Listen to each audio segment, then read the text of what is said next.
Hello, good morning students. This is doctor Rana Mujib, department of psychology, Marwari college Ranchi.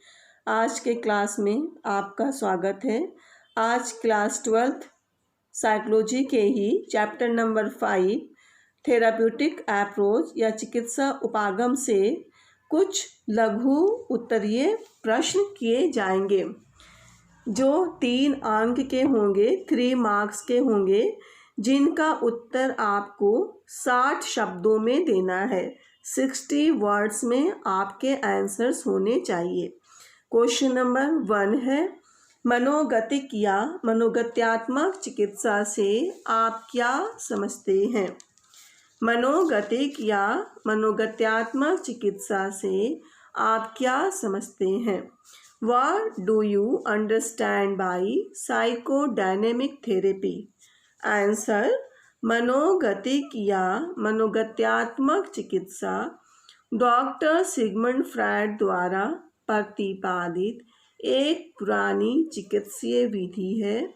इस विधि में व्यक्ति की दमित इच्छाओं, द्वंद्वों, आशंकाओं एवं डर आदि को अचेतन से बाहर निकालकर उसमें प्राप्त सूझ विकसित करने की कोशिश की जाती है ताकि उसमें उत्पन्न होने वाले संवेगात्मक एवं समायोजन संबंधी कठिनाइयों को रोगी आसानी से सुलझा सके।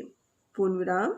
अचेतन से दमित सामग्री को चेतन में लाने के लिए फ्रायड एवं अनेक मनोविश्लेषणवादियों द्वारा विभिन्न तकनीकों को अपनाया गया है, जैसे मुक्त साहचर्य, फ्री एसोसिएशन, स्वप्न विश्लेषण, ड्रीम इंटरप्रिटेशन या एनालिसिस, प्रतिरोध की अवस्था, स्टेज ऑफ रेसिस्टेंस, स्थानांतरण की अवस्था, स्टेज ऑफ ट्रांसफरेंस, और समापन की अवस्था, stage of termination.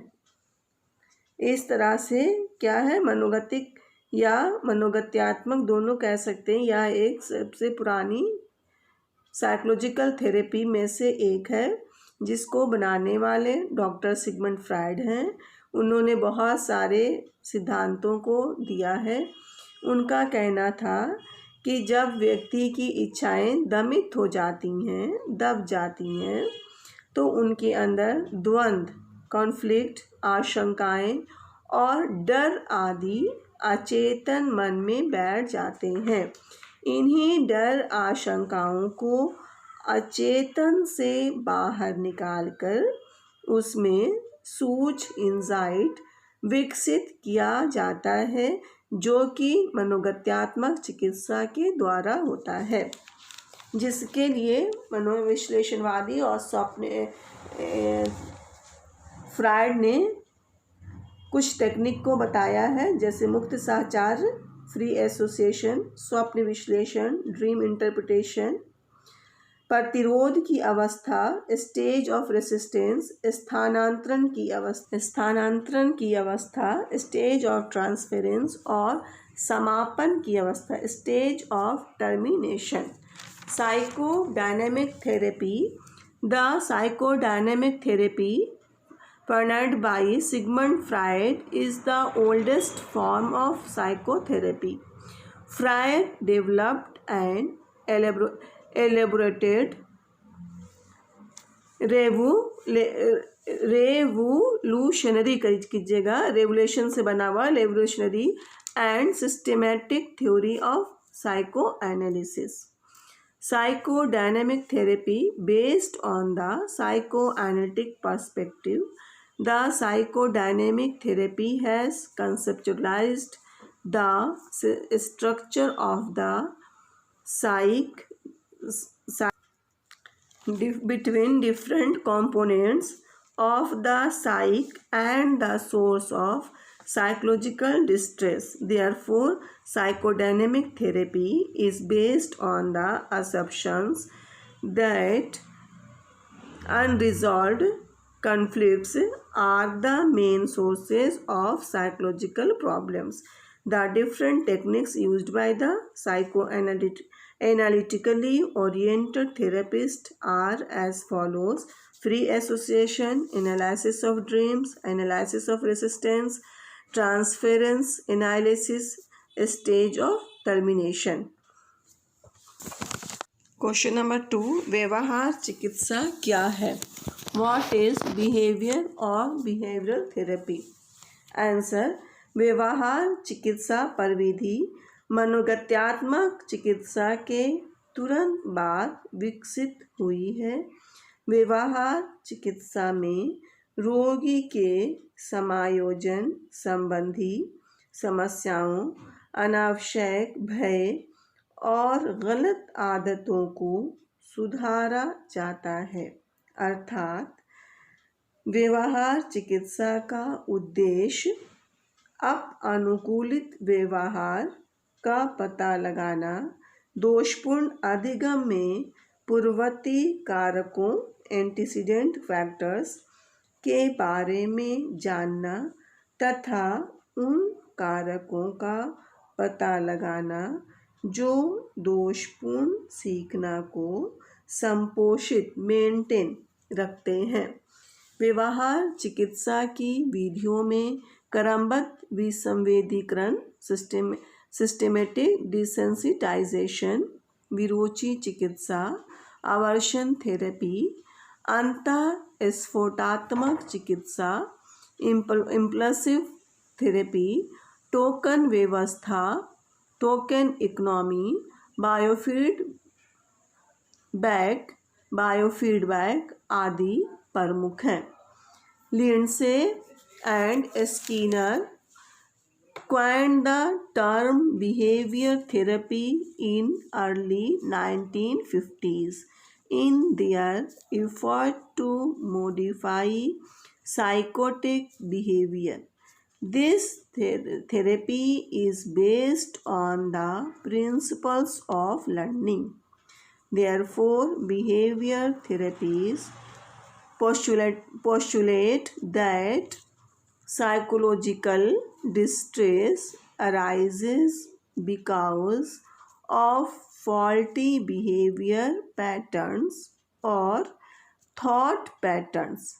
Only the faulty patterns are corrected in the present. The foundation of behavior therapy is on formulating dysfunctional or faulty behaviors, the factors which reinforce and maintain these behaviors, and devising methods by which they can be changed. These are many techniques of behavior therapy: systematic desensitization, impulsive therapy and flooding, aversion therapy, assertive therapy, token economy, modeling technique and biofeedback. इस तरह से number 2 हुआ व्यवहार चिकित्सा क्या है। अब हम लोग देखते हैं question number 3। Question number 3, token economy किसे कहते हैं? Which is called token economy या टोकन अर्थव्यवस्था भी कहा जाता है। आंसर, टोकन इकोनॉमी एक ऐसी प्रविधि है जिसमें कुसमायोजन व्यवहार को दूर करने के लिए क्लाइंट या बच्चे को अनुकूली व्यवहार करना कुछ संकेत यानी टोकन के रूप में ठोस पूर्णबलन लॉन्गिबल रीइंफोर्सर देकर सिखलाया जाता है। इस तकनीक में रोगियों को रुपए के बजाय कार्य करने के बदले टोकन का भुगतान किया जाता है और बाद में टोकन के स्थान पर कुछ क्रियाएं पुरस्कार या रिवार्ड के रूप में दी जाती हैं। इस तरह इस प्रविधि में छोटे बच्चों के खाना खाने के व्यवहार से लेकर चिकित्सा केंद्र में भर्ती मनोविक्षिप्त रोगियों तक के लिए अनुकूल व्यवहार प्रोत्साहन तकनीक के द्वारा कराया जाता है। इसे ही टोकन अर्थव्यवस्था या टोकन इकोनॉमी कहते हैं। इसके द्वारा रोगी धीरे धीरे वांछित व्यवहार एडेप्टिव बिहेवियर करने लगता है और मानसिक रूप से वह स्वस्थ हो जाता है।